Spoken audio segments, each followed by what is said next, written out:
Praise the Lord. ஆண்டவராகிய இயேசு கிறிஸ்து நாமத்துக்கு மகிமையுண்டாக. தேவ பிள்ளைகளே, இந்த நாளிலும் கூட சங்கீதமான வாயிலாக உங்களை சந்திக்கிறது மகிழ்ச்சி அடைக்கிறேன். 122 சங்கீதத்தை நாங்கள் மாறி மாறி படித்திருப்போம். இப்போ அதை குறித்து தான் இந்த 4 வாரமாக படித்துக் கொண்டிருக்கிறோம். ஸோ அந்த காரியத்தில் முக்கியமான காரியங்கள் என்ன சொல்லி இந்த வாரம் இன்னொரு சின்ன காரியத்தை நம்ம கற்றுக்கொள்ளலாம். சரிங்களா? குட்.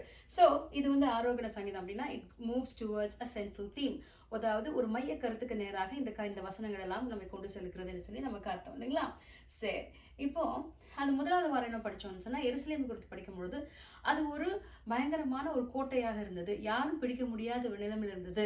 அப்போ அபிஷேகம் பண்ணப்பட்ட தாவீது தான் அந்த கோட்டையை பிடிக்க முடிந்தது அப்படின்னு சொல்லும்பொழுது நம்ம என்ன கற்றுக்கணும்னு சொன்னால் அபிஷேகம் தான் நுகங்களை முறிக்கும். அந்த அபிஷேகம் நம்ம வாழ்க்கையில வென்று நல்லபடியாக வரணும்னு சொன்னால், நுகங்களை முறிக்கணும்னு சொன்னால் நமக்கு உபவாசம் ஜெபம் அவசியமா இருக்கிறது. சபை கூடுதலை விட்டு விடாதிருக்குன்னு சொல்லி நாங்கள் படித்தோம். 2வது வாரம் படித்தோம்னா நாங்கள் இப்போ எங்கே உட்காந்துருக்கோம்னா சபையில் உட்காந்துருக்கோம். சபை என்ன குறிக்கிறது சொன்னால் மகா பரிசுத்தலத்தை குறிக்கிறது. அது எப்படின்னு சொல்லி நான் முதல்ல உங்களுக்கு சொல்லிட்டேன். இன்னைக்கு நான் சொல்லலை. ஸோ அந்த ரீகேப் வரும்போது இன்னொரு தடவை சொல்கிறேன். இப்போ நம்ம எங்கே இருக்கிறோம்னு சொன்னால் மகா பரிசுத்தலத்தில் உட்காந்துருக்கோம். ஏன்னா கிறிஸ்துவானவர் இந்த சிலுவையிலே மரித்தபோது மாமிசத்தின் திரை திறக்கப்பட்டிருக்கிறது. அப்போ நமக்கு கிருபாசனத்தை ஸ்லாக்கியத்தை பெற்றுக்கொண்டிருக்கோம். அப்போ நம்ம we are now standing in the holy presence of God. Every time we come in the presence of God, we stand in the holy presence of God. நம்ம எப்பொழுதெல்லாம் தேவனுடைய ஆலயத்துக்கு வருவோமோ தேவனுடைய பரிசுத்த சன்னிதானத்தில் நிற்கிறோம்ங்கிற பயம் நமக்குள்ள எப்பொழுது இருக்கணுங்கிறத மறந்து போயிடக்கூடாது. அதனால்தான் சபை கூடுதலை நாங்கள் விட்டு விடக்கூடாதுன்னு சொல்லி படித்தோம். சரியா? 3வது காரியம் தான் நான் சொல்லி கொடுத்துட்டே இருந்தேன் இல்லைங்களா? அதாவது இது ஒரு புதிய ஒரு காரியமாக நான் படித்து கொண்டேன். இதுக்கு பேர் சியாசிக் ஸ்ட்ரக்சர்னு சொல்லுவாங்க. அதாவது இந்த வசனங்கள் ஒன்றுக்கு ஒன்று உரிமை உடையதாக திகழ்வதாக இருக்கிறது. அப்போ 1ஆம் வசனத்தில் 9ஆம் வசனம் பார்த்தீங்கன்னா அது எதை குறித்து சொல்லுகிறதுனா தேவாலயத்தை குறித்து சொல்லுகிறது. அப்போ 2லேருந்து 4 வசனம், அப்போ 6லேருந்து 8 வசனம் பார்க்கும்பொழுது அது எருசலேமை குறித்து சொல்லியிருக்கிறது. அப்போ அந்த நடுவில் இருக்கிற அந்த 5 வசனத்தை ஆரோகணம் அப்படி சென்ட்ரல் தீம் அப்படி மைய கருத்துன்னு சொல்லும். அது இந்த 5ஆம் வசனம். அந்த 5ஆம் வசனம் சொல்லுகிறது அங்கே தாவீதின் வம்சத்தாருடைய சிங்காசனமாகிய நியாயசனங்கள் வைக்கப்பட்டிருக்கிறது. அப்போ அங்கே 2 காரியத்தை அங்கே முக்கியமாக அந்த 5ஆம் வசனம் குறிக்குதுன்னு பார்த்தோம். ஒன்று நியாய சிங்காசனம், அந்த தேவனுடைய நியாய தீர்ப்பு அங்கே கொடுக்கப்படுகிறதுன்னு சொல்லி படித்தோம். 2வது அவருடைய ஆளுகை அங்கிருந்து தான் இருக்க போகுதுன்னு சொல்லி நாங்கள் படித்தோம் இல்லையா? ஸோ இன்னைக்கு அந்த நியாய சிங்காசனத்தை குறித்து படிக்கும் பொழுது தேவனுடைய ஆலயத்தில் வரும்பொழுது நிச்சயமாக கர்த்தர் உங்களுக்காக நியாயத்திற்கு வல்லவராக இருக்கிறார். அந்த கதை நம்ம படித்தோம். அந்த விதவையான அந்த மகள் அவளுக்கு தெரியும் அந்த நியாயாதிபதி அநீதி உள்ளவன் சொல்லி, ஆனாலும் அவன் தான் நீதி செய்ய முடியும்னு சொல்லி அவள் கரெக்டாக புரிஞ்சதுனால டிசர்ன் பண்ணினால அவள் அங்கதான் போறா. அவளுக்கு அந்த காரியத்தை அவள் பெற்றுக்கொள்கிறார் இல்லைங்களா? அதே மாதிரி கர்த்தரிடத்தில் தான் நமக்கு நியாயம் கிடைக்கும்னு சொல்லி விசுவாசத்தோடு அவர் தேடும் பொழுது கர்த்தர் நிச்சயமாக நமக்கு நியாயம் விசாரிக்கிறவா இருக்கிறார். ஒடுக்கப்படுகிற யாவருக்கும் அவர் நீதி நியாயம் செய்கிறவராக இருக்கிறார்னு சொல்லி நாங்கள் போன வாரத்தில் கற்றுக்கொண்டோம். ஸோ இந்த வாரம் என்ன படிக்கணும்னு சொன்னா அவர் ஆளுகையை குறித்து படிக்க போறோம். தேவ பிள்ளைல இது ரொம்ப முக்கியமான காரியம். என்ன சொன்னா அந்த 103ஆம் சங்கீதத்தில் 19ஆம் வசனத்துல படிக்கிறோம், அவருடைய வானங்களிலே சிங்காசனை ஸ்தாபித்திருக்கிறார், ராஜரிகம் சர்வத்தையும் ஆளுகிறது. ஆங்கிலத்தில் போட்டிருக்கிறது கிங்டம் ரூல் ஆஃப் தி. இந்த ராஜரிகம் சொன்னா சாவர்னிட்டி, அதாவது அதை மாற்ற முடியாத சில காரியங்களினால தேவன் சில காரியங்கள் நியமித்திருக்கிறார், பிரின்சிபல்ஸ் வைத்திருக்கிறார். அதை மனிதனால் மாற்ற முடியாது. அந்த ஆளுகையின் கீழே தான் இப்பொழுது நாம் இருக்கிறோம். நமக்கு கர்த்தர் கொடுத்திருக்கிற அந்த தெரிந்து கொள்ளுதல் நிமித்தம், சாய்ஸஸ் நிமித்தம் நாம் என்ன தெரிந்து கொள்கிறோமோ அதனுடைய கான்சிக்வன்சஸ் நம்ம தான் பேர் பண்ணணும் இல்லைங்களா? அதன் விளைவுகளை. அதனால்தான் நம்ம தேவனுடைய ஆளுகையில் என்னைக்கு நம்ம கிறிஸ்தவர்களாய் வரும்பொழுது அவருடைய சித்தத்துக்கு ஒப்பு கொடுத்திருக்கும் பொழுது நம்முடைய காரியங்களை கர்த்தர் நன்மைக்கு எதுவாய் தான் செய்வார். அதை நம்ம மறந்து போயிடக்கூடாது. அதனால முதல்ல சொன்னேன், ஆம் என்றாலும் அது ஒரு பதில் தான், இல்லை என்று சொல்லாம் அது பதில் தான், நீ பொறுன்னு சொல்லி காத்திருன்னு சொல்லும் பொழுது அது ஒரு பதில் தான். இதை எல்லாவற்றையும் ஏற்றுக்கொள்கிற மனப்பக்குவம் மன சிந்தனை நமக்கு இருக்க வேண்டும் என்று சொல்லி நாங்கள் கற்றுக்கொண்டோம். இதை நாங்கள் இன்றைக்கு கற்றுக் கொடுக்கிற காரியமா இருக்கு. தேவனுடைய ஆளுகையின் கீழ் நீங்க இருக்கிறீங்க. நீங்க ஒரு குடும்பத்துல இருந்தாலும், ஒரு வேலை ஸ்தலத்துல இருந்தாலும், ஒரு சபையில இருந்தாலும், ஒரு ராஜாவா இருந்தாலும் நீங்க எல்லாருமே தேவனுடைய ஆளுகை கீழ் தான் இருக்கிறீங்க என்பதை நம்ம மறந்து போகக்கூடாது. அது மாத்திரம் இல்ல, நீங்க இதுல பார்க்கும்போது கர்த்தர் காலங்களில் என்றென்றைக்கும் அவர் ராஜரிகம் பண்ணுகிறவராக இருக்கிறார். ஃபார் எவர் அண்ட் எவர். அநேக காலங்களில் அவர் தான் தேவ பிள்ளைகள் எல்லாத்துக்கும் காரணமாக இருக்கிறார். அதை நாங்கள் மறந்து போகக்கூடாது.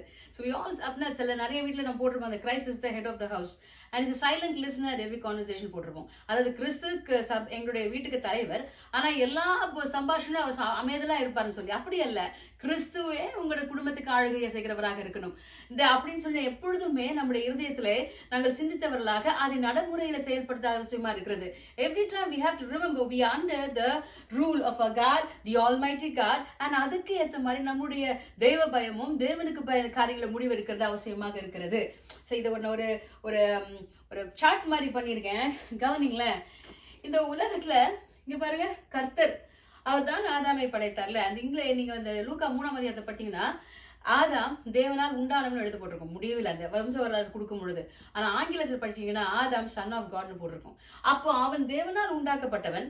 அவன் தவறு செய்யும் பொழுது கர்த்தர் என்ன செய்யறது, ஒரு தெரிந்து கொள்ளப்பட்ட ஒரு சந்ததியை கொண்டு வந்து அதன் மூலமாக இயேசுவே நமக்காக வந்து திரும்பியுமாக தேவனுடைய ஆளுகை இந்த பூமி வரப்போகிறார். அதனால்தான் சொல்லுவாங்க, அவர் அல்வா, அவர் ஒமேகா, அவர் முந்தினவர், அவர் பிந்தினவர், அவர் இருக்கிறவர், இருந்தவர், இனிமேலும் வரப்போகிறவராக இருக்கிறார். வார்த்தையாக இறந்தவர், இப்பொழுது நமக்குள்ளே ஜீவ கிறிஸ்துவாக மீட்பராக இருக்கிறார். நம்மை ஆளுகை செய்ய முடியாது, ராஜாதி ராஜாக வரப்போகிறார். அப்புறம் we are all under the rule of God the Father or God the Son and God the Holy Spirit. இதை நம்ம மறந்து போயிடவே கூடாது. அதுவும் தெரிந்து கொள்ளப்பட்ட சந்ததியா இருக்கிற நாங்க நம்முடைய சிந்தனையில எப்பொழுதுமே நான் தேவனுடைய ஆளுகைக்கு இருக்கிறேன், என்னுடைய சித்தத்தின்படி அல்ல அவர் சித்தம் செய்ய முடியாது நான் இருக்கிறேன்னு சொல்லி அந்த சிந்தனை நமக்கு எப்பொழுதுமே இருக்க வேண்டும் தேவப்பிள்ளைகளே. அது ரொம்ப முக்கியமா இருக்கிறது. அப்போ நம்ம இந்த காரியத்தை நம்ம சிந்தித்து பார்க்கும் பொழுது நல்லா கவனிங்க. அப்போ நம்ம ஒரு எக்ஸாம்பிள் ஒன்று சொல்றேன். எசேக்கியேல் படிச்சேன் 12ஆம் வசனம் அதிகாரம் 15-16 ஒரு காரியம் படிச்சேன். அது எப்படின்னா, தேவன் வந்து இஸ்ரவேல் ஜனங்களை பாபிலோனுக்கு அனுப்புறாருல்ல, அந்த அனுப்பும் பொழுது அவர் என்ன சொல்றாரு பாருங்களேன். அந்த 15ஆம் வசனத்துல, நான் அவர்களை ஜாதிக்குள்ளே தூற்றி அவர்கள் தேசங்களை சிதறடிக்கும் போது நான் கர்த்தர் அறிந்து கொள்ள. அப்ப அவங்களை துரத்துறதும் அவர் தானா, ஓகேங்களா? அப்படி சொல்லிட்டு 16ஆம் வசனத்தை சொல்றாரு, ஆனாலும் தாங்கள் போய் சேரும் ஜாதிகளுக்குள்ளே தங்கள் அருவருப்புகள் எல்லாம் விவரிக்கும்படி நான் அவர்களில் கொஞ்சம் பேரை பஞ்சத்துக்கும் பட்டயத்துக்கும் கொள்ளை நோய்க்கும் தப்பி மீந்திருக்க பண்ணுவேன், அப்பொழுது நான் கத்தெடுத்து கொள்வார்கள். அப்போ எல்லாமே கொஞ்சம் ஆள வைக்கிறாராம். சரி, எல்லாரையும் அழிச்சு விடாம அதுலயும் அவருடைய சித்தப்படி கொஞ்சம் மேல மீந்திருக்க செய்கிறாராம். அப்ப சொல்றாரு, அப்படி செய்யும் பொழுது, ஓகேங்களா, அடுத்த வருஷம் சொல்லணும் பாருங்க, அப்பொழுது நான் கர்த்தர் என்று அறிந்து கொள்வீர்கள். அப்ப so he has absolute control over everything. இப்ப நிறைய இடத்துல பூகம்பம் பார்க்கிறோம், நிறைய இடத்துல வந்தீங்கன்னா பஞ்சங்கள் பார்க்கிறோம். எல்லாத்தையும் ஒரு லிமிட்டா வச்சிருக்கிறாரு. ஏன்னா நம்ம அது மூலமா திருந்துவோமா, அதை பார்த்தாது நம்ம இருதயங்கள் மாறுமா என்று சொல்லி அவருடைய கிருபையை அது காட்டுகிறதா இருக்கிறது. அதே நீங்க பாத்தீங்கன்னா வெளிப்படுத்தின 6ஆம் வசனத்துல அந்த முத்திரைகள் உடைக்கப்படும் பொழுது பாத்தீங்கன்னு சொன்னா அதுல வந்து 1/4 பங்கு மக்கள் தான் சாவாங்க அந்த முத்திரையில. அவன் ஏன்னு சொன்னா அதோட கிருபை, அந்த மீது இருக்கிற அந்த கொஞ்சம் பேர் அழிச்சிட்டு மத்தவங்க திருந்துவாங்களா அப்படின்னு சொல்லி ஒரு சான்ஸ் கொடுக்குறாரு. இதை குறித்து சீலோவாம் கரையில செத்து போயிட்டாங்க அப்படின்னு சொல்லி ஏசுக்கிட்டு வந்து சொல்லுவாங்க. அப்ப ஏசு சொல்லுவாரு, அவன் பாவத்துல செத்தான் நினைக்காத, உன்னோட பாவில ஏதோ கிருபை, அதனால தான் நீ பொழைச்சு போயிருக்கேன்னு சொல்லி கத்த சொல்வார். ஸோ இதில் பார்க்கும் பொழுது தேவனுடைய ஆளுகைக்குள்ள இருக்கிற நாங்க எப்பொழுதுமே தேவன் எனக்கு என்ன செய்திருக்கிறார், ஆண்டவருக்கு நான் எப்படி கீழ்ப்படிந்திருக்கிறேன், அவருடைய ஆட்சிக்குள்ளாக இருக்கிற நான், அவருடைய ஆளுக்குள்ள இருக்கிற நான் அவருக்கு பிரியமானவராக அவனுக்கு பயன்படும்படியாக அவருடைய நாமமகிமைக்காக வாழ்கிறேன்னு சொல்லி சிந்தித்து செயல்படுவது அதிசயமாக இருக்கிறது இல்லைங்களா?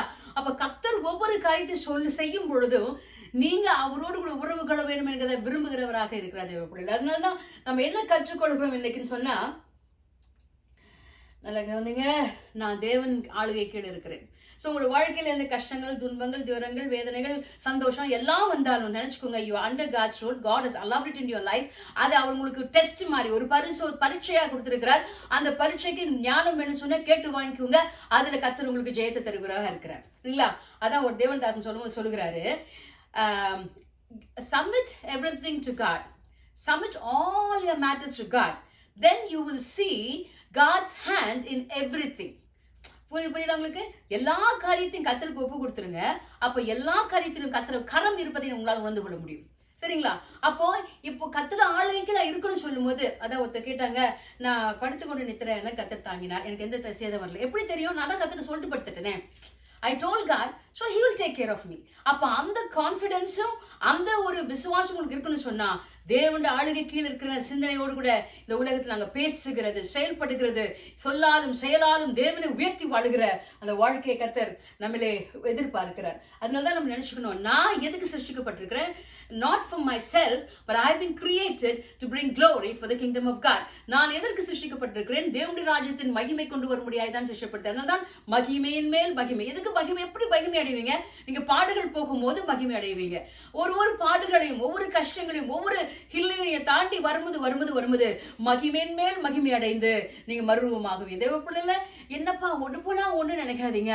அது எதுக்கு? உங்களை கர்த்தர் உங்களை மகிமைக்குள்ளே அழைத்துக் கொள்ள முடியாது. மறுரூபமாக்கப்படுகிற அந்த சிந்தனையில மறுரூபமாகிறது.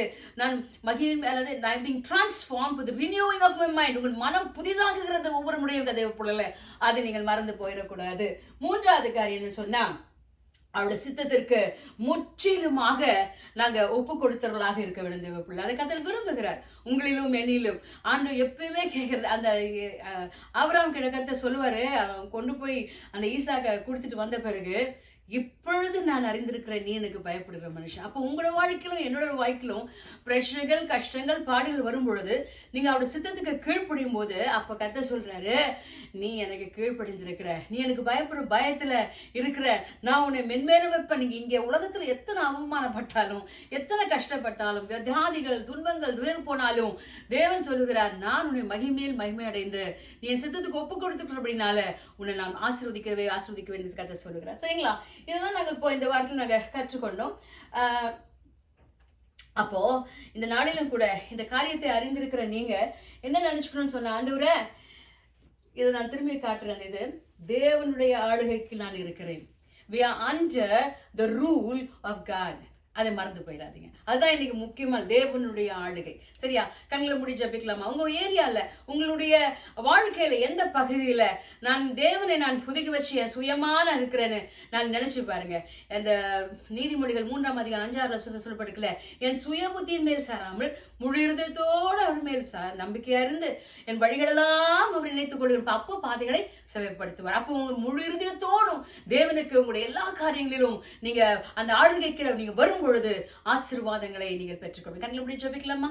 அன்பான இயேசுப்பா, இந்த கால வேளையில கூட ஆண்டவரே உங்களுடைய ஆளுகைக்குள்ள எங்களை நீங்க அழைத்து வைத்திருக்கிறீங்க. அதை கண்டியோட ஸ்தோத்திரிக்கிறோம். கொலோசியர் 1ஆம் அதிகாரம் ஆண்டவரே அந்த 13ஆம் வசனம் சொல்லப்பட்டிருக்கிறது, நாங்கள் இருளின் அந்த காலத்தில் விடுதலையாக்கப்பட்டு அன்பின் குமார் ராஜ்யத்துக்கு உட்படுத்தப்பட்டிருக்கிறோம். அந்த ஆளுகைக்கு நாங்கள் இருக்கிறோம் கர்த்தாவே. அதனால் என்றும் மறந்து போகாதபடி அந்த ஆளுகையில தேவன் விரும்புகிற அந்த வாழ்க்கையை, பரிசுத்த வாழ்க்கையை, தேவன் விரும்புகிற அந்த கீழ்ப்படுதல் வாழ்க்கையை, தேவன் விரும்புகிற அந்த அர்ப்பணிக்கப்பட்ட வாழ்க்கையை நாங்கள் வாழ எங்களுக்கு கிருபை செய்வீராக. உட்கார்ந்து கொண்டு இருக்கிற ஒவ்வொரு தேவ பிள்ளைகளுக்குள்ளும் இந்த வசனங்கள் பேசிட்டும் கர்த்தாவே, நான் தேவனுக்கு கீழ்ப்படிந்திருக்கிறேனா, இல்லாவற்றால் என்னுடைய சுயமா நான் வாழ்ந்து கொண்டிருக்கிறேனா, என்ன காரியங்களை சுயமா நான் முடிவெடுக்கிறேன்னு சொல்லி தங்களை ஆண்டவரை அறிந்து ஆராய்ந்து என் தேவனுக்கு ஒப்பு கொடுக்க கிருபை செய்வீராக. நீ சீக்கிரமாக வரப்போறீங்க ஆண்டவரே. நாங்க பரலோகத்துல வந்து உங்களோட கூட வாழணும் கர்த்தாவே. அப்ப பரலோகத்துல இருக்கிற அந்த ரூல்ஸ் அண்ட் ரெகுலேஷன்ஸ் நாங்க புரிந்து கொண்டு இந்த உலகத்திலேயே இனி வரும் பலனை நாங்கள் ருசிக்க எங்களை ஒவ்வொருவருக்கும் வேண்டிய கிருபையை தருவீராக. மிகுதியான ஆராதனைக்கத்தை பொறுப்படுப்பீராக. பேச போற தாசனைக்கத்தை ஆசீர்வதிப்பீராக. தேவனே இந்த நாள் ஒரு ஆசீர்வாதமான நாளாக நான் தேவனுடைய ஆளுகைக்குள் இருக்கிறேன். அவருடைய ராஜ்யம் வருவதாக, அவருடைய சுத்தம் பூமியிலே செயல்படுவது போல எங்களிலும் செயல்படுவதாக என்று சொல்லி ஒப்புக் கொடுக்க எங்கள் ஒவ்வொருவருக்கும் வேண்டிய கிருபையில தருவீராக. உள்வருகைக்கு எங்களை ஆயத்தப்படுத்துங்க. திரும்ப சந்திக்க ஒரு தேவனுடைய பிரியாத பிரசனம் எங்களோடு இருப்பதாக இயேசுவின் நாமத்தில் கேட்கிறேன் பிதாவே. ஆமென், ஆமென்.